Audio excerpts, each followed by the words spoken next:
Lucky Lips by Paul Jennings. Marcus felt silly. He was embarrassed, but he knocked on the door anyway. There was no answer from the inside of the house. It was as silent as a grave. Then he noticed a movement behind the curtain. Someone was watching him. He could see a dark eye peering through a chink in the curtain. There was a rustling noise inside that sounded like rats' feet on a bare floor. The door slowly opened, and Ma Scritchett's face appeared. It was true what people said. She looked like a witch. She had hair like straw, and her nose was hooked and long. She smiled, showing pointed yellow teeth. "Come in," she said. "I've been waiting for you." Marcus was not going to let this old woman fool him. "How could you be expecting me?" he answered. "No one knew I was coming here." He felt better now. He could see that it was all a trick. She was a faker, a phony. What did she really expect him to believe, that she knew he was coming? "I knew you were coming," she said, "and I know why you have come." This time Marcus knew she was lying. He had not told anyone about his problem. There was not one person in the world that knew about it. It was too embarrassing. The other kids would laugh if they knew. He decided to go home, but first he would stir this old bag up a bit. "Okay, Ma," he said, "why have I come?" She looked him straight in the eye. "You are 16 years old," she told him, "and you have never been kissed." Marcus could feel his face turning red. He was blushing. She knew all about it. She must be able to read minds. The stories were told about her must be true. He felt silly and small, and he didn't know what to do. Ma Scritchett started to laugh, a long, cackling laugh. It made Marcus shiver. "Come with me," she said. She led him along a dark, narrow passage and up some wooden stairs. The house was full of junk, broken TVs and old bicycles, piles of books and empty bottles. Stair rails were covered with cobwebs. They went into a small room at the top of the house. Inside the room was a couch and a chair. Nothing else. It wasn't what Marcus had expected. He thought there'd be a crystal ball on a round table and lots of junk and equipment for telling fortunes.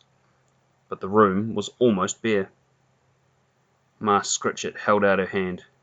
"This will cost you $20, she said to Marcus. "I pay after, not before," said Marcus. "This could be a trick." "You pay before, not after," said Ma Scritchett. "I only help those that believe in me." Marcus looked into her eyes. They were cold and hard. He took out his wallet and gave her $20. She tucked it inside her dress. Then she said, "Lie down on the couch." Marcus lay on the couch and stared at the ceiling. A tiny spider was spinning a web in the corner. Marcus felt foolish lying there on a couch in this old woman's house. He wished he hadn't come.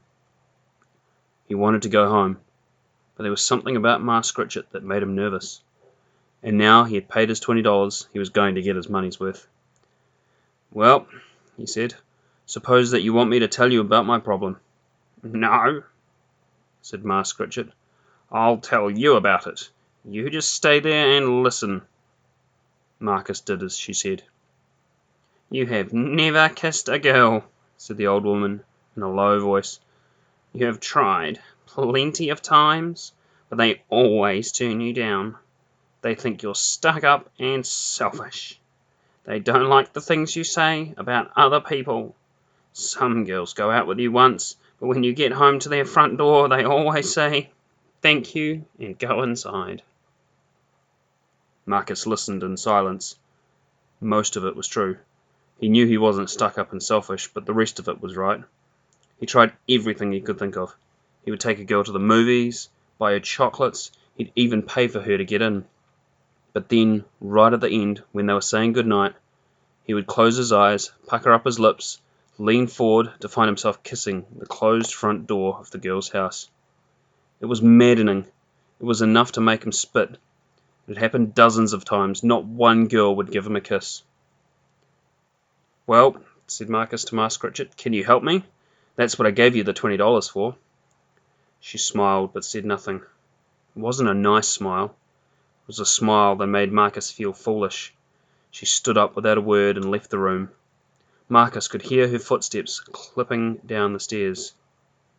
A minute or so later, he heard her coming back. She came into the room and held out a small tube. "Take this," she said.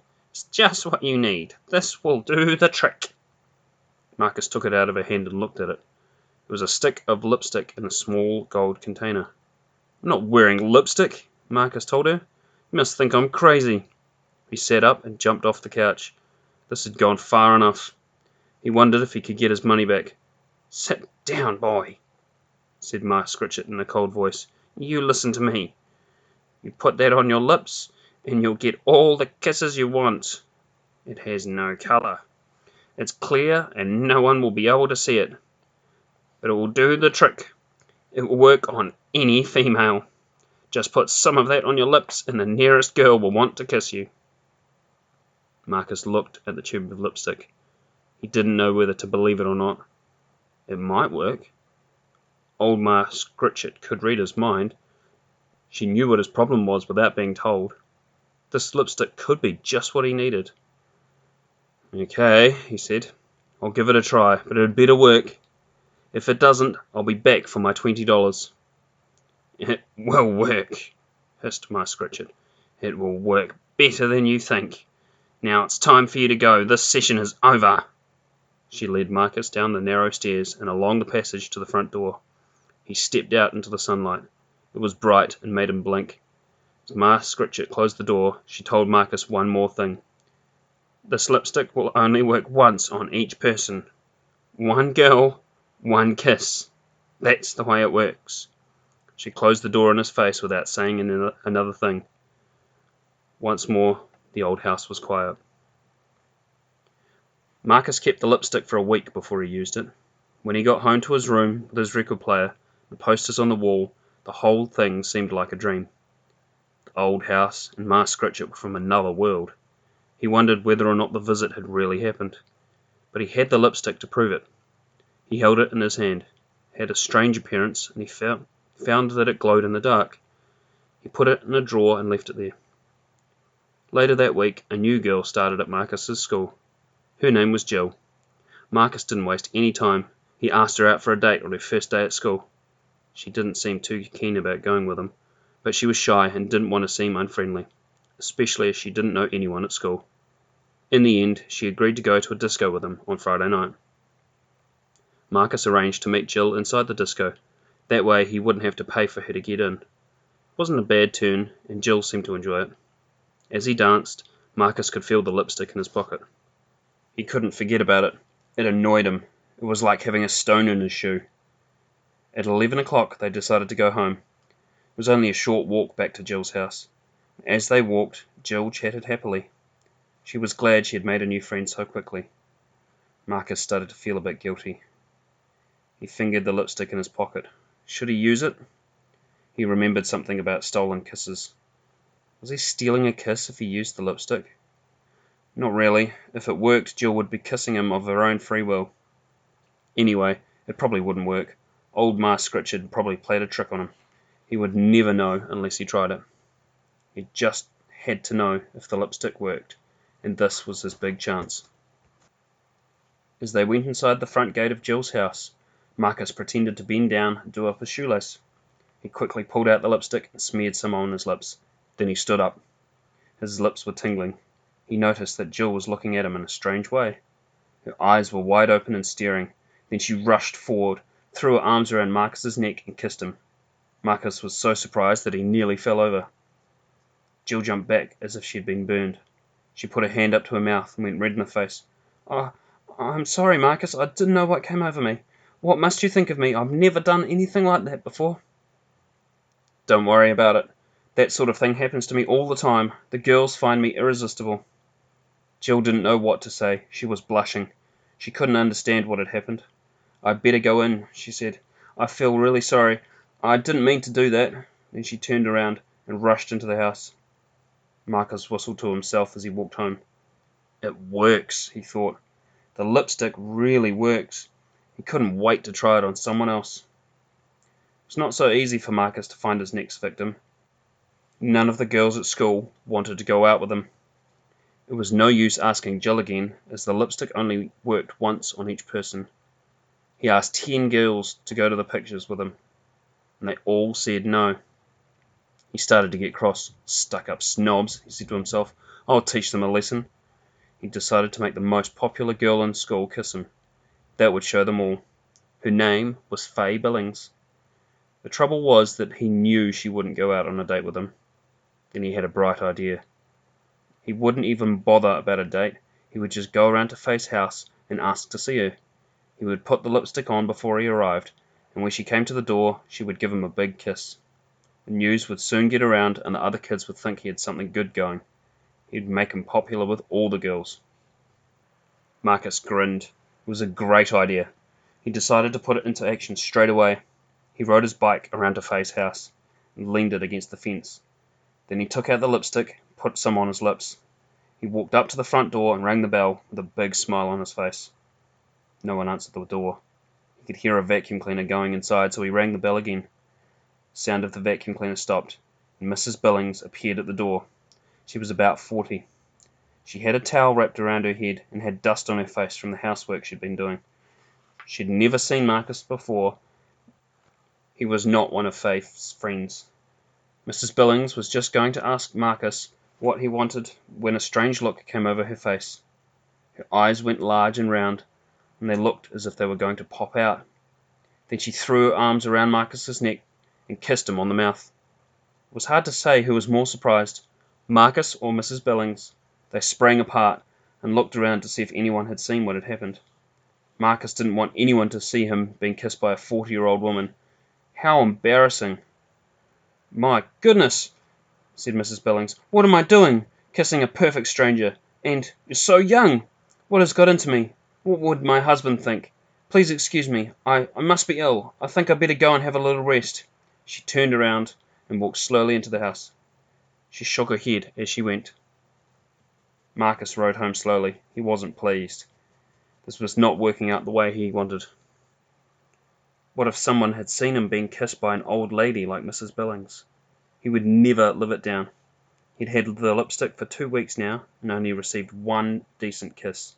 None of the girls would go out with him. He couldn't wear the lipstick just anywhere. He didn't want any other mothers kissing him. He decided to make Fay Billings kiss him at school, in front of all the other kids. That would show them that he had something special. All the girls would be chasing him after that. He'd be the most popular boy in school. He picked his moment carefully. He sat next to Fay for the maths lesson the next day. She looked at him with a funny expression on her face, but she didn't say anything. Miss White was late for the class. She was a young teacher and was popular with the students, but she was always late. This was the chance that Marcus had been waiting for. He bent down under the desk, put on the lipstick. Then he sat up in the desk and looked at Fay. The lipstick worked. Fay's eyes went round and she threw herself onto Marcus and kissed him. Then she jumped back and gave a little cry. Marcus looked around with a grin on his face, but it didn't last for long. All the girls' eyes were wide and staring. Tizzy came up, kissed him. Then Gerda, then Helen, then Betty, then Maria. They climbed over each other in a rush to get to him. They shrieked and screamed and fought. They scratched and bit. Marcus fell onto the floor under a struggling, squirming heap of girls. When all the 16 girls in class had kissed him, there was silence. They were in a state of shock. They couldn't understand what had happened. They just sat there looking at each other. Marcus had his tie ripped off and his shirt was torn. He had a cut lip and a black eye. Then Gerda yelled out, "I kissed Marcus! Ah!" She rushed over to the tap and started washing her mouth out. All the girls started wiping their mouths as if they'd eaten something nasty. Then everybody started laughing. The boys laughed. The girls laughed. They rolled around the floor, holding their sides. Tears rolled out of their eyes. Everybody laughed, except Marcus. He knew they were laughing at him. He didn't think it was funny. After all the kissing at school, everyone called Marcus Lucky Lips. Nobody liked Marcus any better than before, and the girls still stayed away from him. Everyone talked about the kissing session for a while. Then they forgot about it and talked about other things. But Marcus didn't forget about it. He felt like a fool. Everyone had laughed at him. He was worse off now than he had been before. He thought about taking the lipstick back to Ma Scritchett and telling her what he thought about it, but he was too scared. There was something creepy about that old lady, and he didn't really want to see her again. Marcus didn't use the lipstick again for a month. None of the girls would go with him, and he wasn't going to risk wearing it just anywhere. Not after what happened at school that day. But he always carried the lipstick with him, just in case. The last time he used it was at the Royal Melbourne Show. The whole class at school went there on an excursion. They had to collect material for an assignment. Marcus and Faye Billings and 2 other boys walked around together. The others didn't really want Marcus with them. They thought he was a show-off, but they let him tag along. They didn't want to hurt his feelings. The favourite spots at the show were the sideshows. There were knock-em-downs and rides on the Mad Mouse. There was a fat lady in a mirror maze. There was a ghost train and dozens of other rides. One of the sideshows had a sign up saying, "Big Ben, the strongest man in the world." They all milled around looking at the tent. It was close to one of the animal pavilions. There was a great hall full of pigs nearby. "Let's go and look at the pigs," said Faye. "No," answered Marcus. "Who wants to look at filthy pigs? Let's go and see Big Ben. He fights people. Anyone who can beat him wins $1,000 and gets to kiss the queen of the show." "That would be just the thing for lucky lips," said Faye. They all laughed, except Marcus. He went red in the face. "I could get a kiss from the queen of the show," he said. They all laughed again. "All right," said Marcus. "Just watch me." He paid his $1, went inside Big Ben's tent. The others all followed him. They wanted to see what was going to happen. Inside the tent was a boxing ring. Big Ben was standing inside it waiting for someone to fight him and try to win the $1,000 and a kiss from the queen of the show. She sat on a high chair behind the ring. Marcus looked at her. She was beautiful. He wouldn't mind a kiss from her. Then he looked at Big Ben. He was the biggest man Marcus had ever seen. He had huge muscles and was covered in tattoos, and he looked mean, real mean. Marcus ducked around to the ring where the queen of the show sat. He quickly put on some of the invisible lipstick, and at once the beauty queen jumped off her chair and kissed Marcus. Everyone laughed, except Big Ben. He roared in fury. "Trying to steal a kiss without a fight, are you?" he yelled. "I'll teach you a lesson, my boy." Marcus tried to run away, but he was not quick enough. Big Ben grabbed him and lifted Marcus high into the air. Then he walked outside the tent and across to the pig pavilion. Marcus wriggled and yelled, but it was no good. He couldn't get away. Big Ben carried Marcus over to one of the pig pens and threw him inside. Marcus crashed to the floor of the pig pen. He felt dizzy. The world seemed to be spinning around. He tried to stand up, but he couldn't. The floor was covered in foul-smelling muck. In the corner, Marcus could see the biggest pig he'd ever seen. It was eating rotten vegetables and slops from a trough. It was dribbling and slobbering as it ate. Its teeth were green. It turned around and looked at Marcus. It was a sow. Marcus suddenly remembered something that Ma Scritchett had said about the lipstick. She had said, "It will work on any female." Marcus started to scream. "Get me out! Get me out! Get me out now!" But it was too late. The sow came over for her kiss.